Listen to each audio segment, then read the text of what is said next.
Hey gang, how's it going? Still kind of wintry and cloudy out there, but when summer's coming, it's staying later now. Say that 10 times fast. Staying later now. So yeah, it's coming, slowly but surely. Anyway, for anybody who's been following me on Facebook probably already knows this, I sucked it up and went to a real gym on the weekend with a couple of friends of mine who wanted to work out together. And we had a great time. But something there kind of made me start thinking about distractions, because in this particular gym, they've got 2 or 3 really prominently placed TV monitors right in the weight room, right there in the weight room, or right above the dumbbell stack, which is above the mirrors. So if you're working out at the mirror, it's right there. You can't miss it. So I was kind of working out around it, and I was watching a lot of guys around me stopping and watching the hockey game, and I was like, that's kind of a bummer, people stopping just to watch a hockey game when they came to get their sweat on. That's not really conducive. And then I was actually sitting on an incline bench, so I was facing the TV because I was on an incline bench face up, and I was doing bicep curls in that position. And I found myself watching the TV while I was doing it, but I found it was a welcome relief because it distracted me from my pain of the heavy lifting I was doing.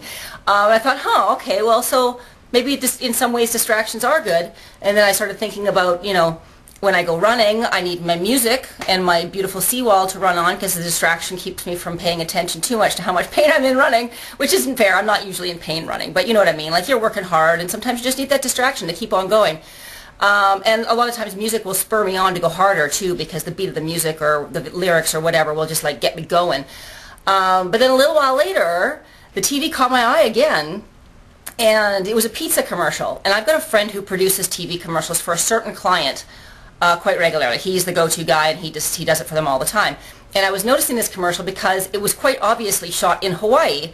And I was like, oh my God, did my friend get to go to Hawaii to shoot that commercial? So I found myself standing there waiting for the commercial to end so that I could see if it really was that pizza company that I suspected that it was, waiting for the logo to come up at the end. And sure enough, it was. So lucky him, he got to go to Hawaii to shoot, whatever. Oh, how do I get a gig like that? Anyway, so, but I found, and then once the logo came up and the commercial ended, I found myself standing there. I'm standing here watching TV. I'm supposed to be working out. Oh, my bad. So I kind of gave myself hell for that, because I didn't go there to watch TV and stand around. I went there to work out. So I guess my big point in all of this is distractions while working out. Are they good or are they bad?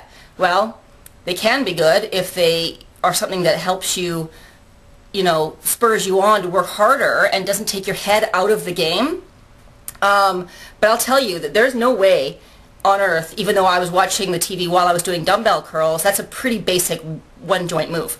But if I was doing a full-body compound multi-joint move like squat presses or one-arm swings or one-arm snatches or clean and push presses or anything like that, there is no way that I could be watching that TV while I'm doing it, because it would be such a distraction it would take my head too far out of what I'm doing, and those moves really do require a lot of concentration. If you don't want to screw it up, do it wrong, maybe hurt yourself, right? So when you're choosing your distractions, I guess if you're standing on a treadmill staring at a TV, sure, why not? But oh, please don't tell me to do that. Go do something more exciting for your cardio than just standing on a treadmill, okay? Or walking on a treadmill, running on a treadmill, whatever. But if you're doing something that requires a lot of concentration, be careful with what distraction you might choose to help you get through it, because you could wind up hurting yourself if the distraction is taking your head out of the game. So, music and all that stuff, if you can keep your head in the game, that's great. But things like watching a hockey game or whatever while you're trying to work out, if they score and your mind just goes completely away from what you're doing, then that's a big detriment. And you could hurt yourself. You really could, if you're not concentrating. So be careful with that kind of stuff. Pay attention to your surroundings and pay attention to what your distractions are doing to you, because you really are there to get your sweat on and get a good workout in. And you can always catch up on the score when you're finished, right? All right, anyway, gotta go. Have a busy day, and we'll see you again soon. Take care.